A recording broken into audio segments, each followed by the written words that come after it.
Hey guys, just wanted to give you an update. This one has been glued up for about 24 hours. And as you can see, this knot was so wide that I had to constrain it with a rubber band.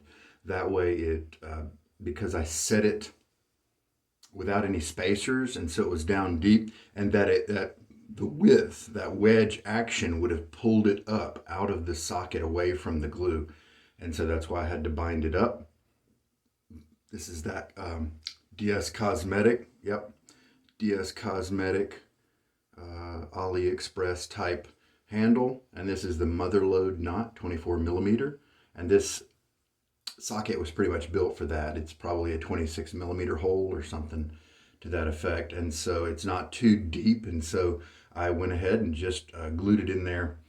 That one's going well. It's 24 hours. It's possible it could be used right now, but I like to just play it safe and go for 3 days. I've got plenty of shaving stuff to play with in the meantime while I'm patient.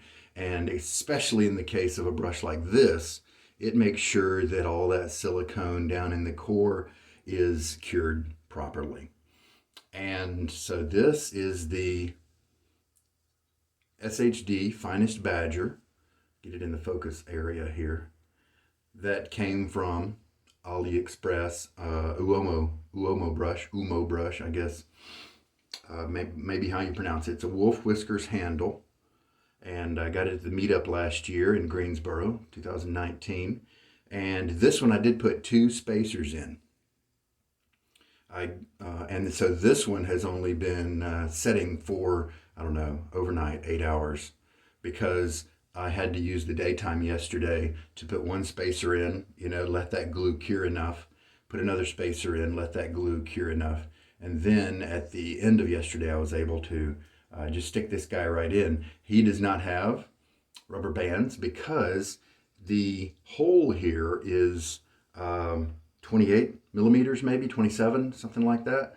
And so this knot was a 24 millimeter. And so there was no wedge action because the hole was so big, and I had it lofted up. I had it mounted so high because of those spacers that there was no opening action. There's no wedge action to lift it up out because it's just barely in there as it is. And that's how I like these types of Finest Badger knots. I like to have them mounted pretty high, and in many cases that's where I enjoy them. So I'm looking forward. This is a short little brush,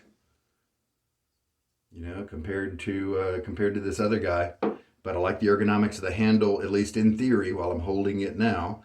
And we'll just have to see what it turns into once I put a few shaves on it. So I just wanted to check in and show you the DIY process here about these 2 brushes. They're both set. This is how they're gonna look. And then of course, in a couple days, I'll take off the rubber band. And I did make a note. I did write down the date they would be ready. That way, because I'm always confused about that sort of thing. When did I set it? Because then I think about when I said it would be done, and I can't remember which date's which and all that. So I just write a little post-it note, put it underneath the brush as it's sitting on my desk. And there we go. So we'll check on those a little bit later. I don't think I'll need to show you anything tomorrow or the next day because they'll look exactly like that. And I guess I'll check in once. Maybe we do a test lather with them or something like that. So one has been curing for 1 day, and the other one about half a day. And so 2 days would probably be just fine. But like I said, I like to play it safe. And so I go for 3 days. All right, guys, this is Sugar Daddy Shaves. Hope you enjoyed this little short clip.